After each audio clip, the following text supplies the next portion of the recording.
Hello friends, this is Music Man from his man cave. And so now Anakin is a teenager and Obi-Wan Kenobi's become a father figure to him, and for some reason someone's trying to kill the princess. What are they going to do? Let's talk about it in a moment.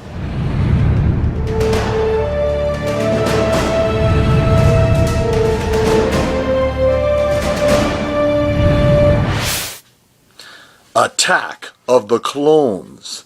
So when this movie came out, people were hoping that George Lucas was going to give them much more of what they wanted from the first movie.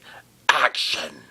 They didn't want it to be so stale in the characters, and they wanted more action. And did he deliver? Well, Attack of the Clones, do I believe that he delivered in this? This movie is nothing but action.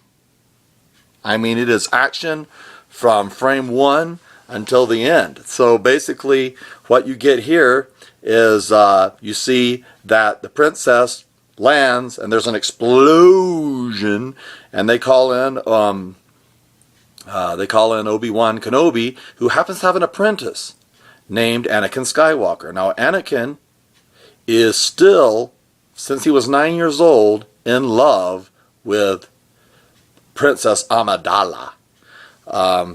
Or Padme, however you want to pronounce it.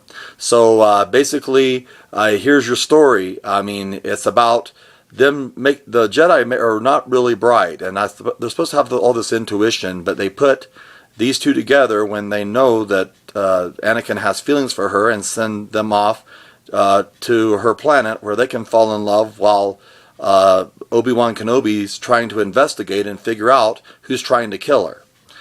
So it starts off as kind of a crime drama with Attack of the Clones. And then it moves into flat out unmitigated warfare. I love the Obi-Wan's a risk taker. He jumps right through a glass window and he hangs onto this robot, and they're running through the cities of Coruscant. So you get to see you got to see the city from afar. In Phantom Menace, now you actually get to see kind of the underbelly of the city, and that's kind of strange and kind of cool. And Obi-Wan Kenobi is cool in this. I mean, he is just you can tell he's at the top of his game, and he's just, he is the Jedi Master. And so it continues on with Padme and Anakin are conflicted because he's a Jedi and she's a princess, and they can't fall in love, but they're in love, and she wears scanty outfits and she kisses him, yet she loves him, but she doesn't love him, but she loves him. Anakin loves her, and he wants to be a lie and do whatever he has to do to be with her, and there's lots of whining and there's lots of carrying on. In the midst of all this, Anakin's mother is captured by those sand people from Star Wars Episode 4, and he goes out there to save her, and she dies in his arms. And then we start to see the transformation happening right in front of our eyes.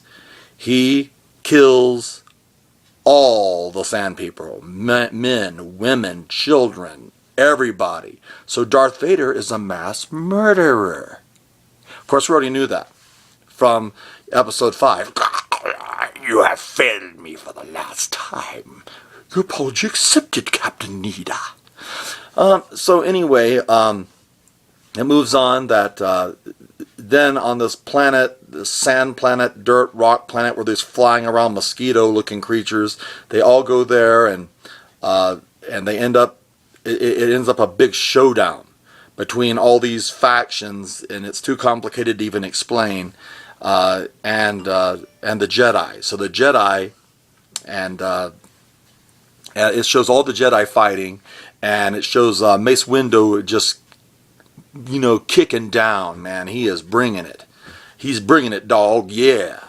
And he is he's showing how cool he is. And I mean, he can take down big animals, and he defeats Boba Fett. And it's really cool watching all this. And except that the acting, George Lucas, stay away from scripts. I mean, you're such a visionary, but scripts, I deeply, truly love you.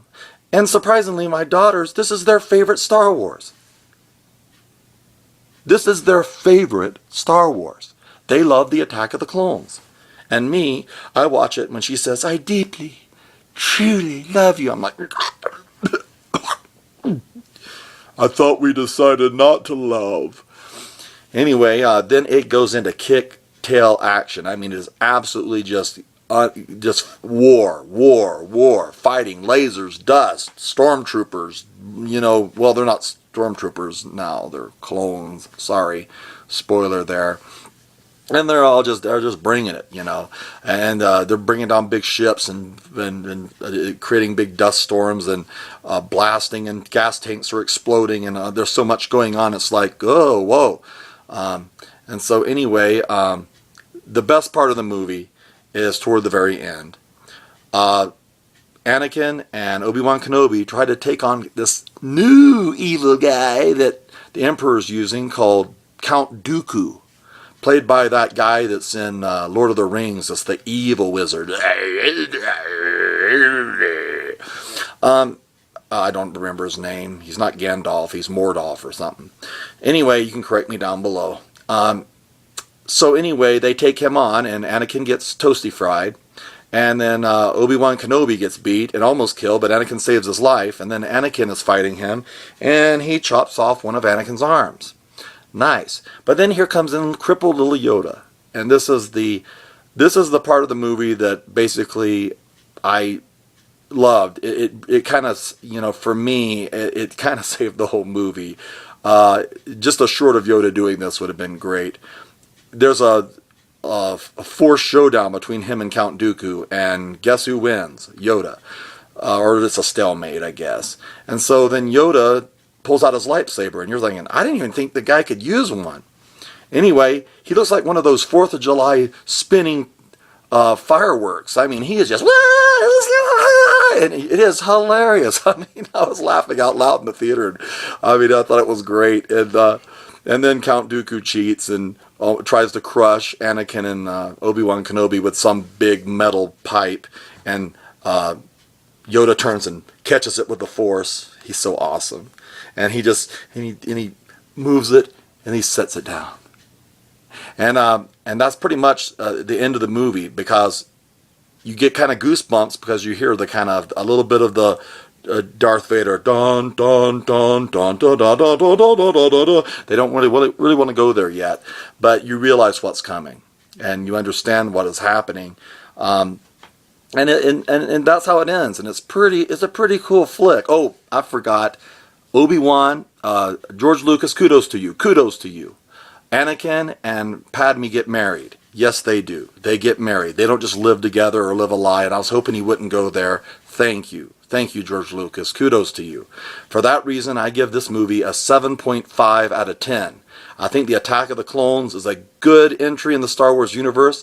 It's probably my least favorite, sadly, but it's very good. It's got a lot of action. Your teenage daughters love it. They love lots of Princess Padme, and you get a lot of Padme in this one. And so I say sit down with your girls and watch it. It's Christian friendly.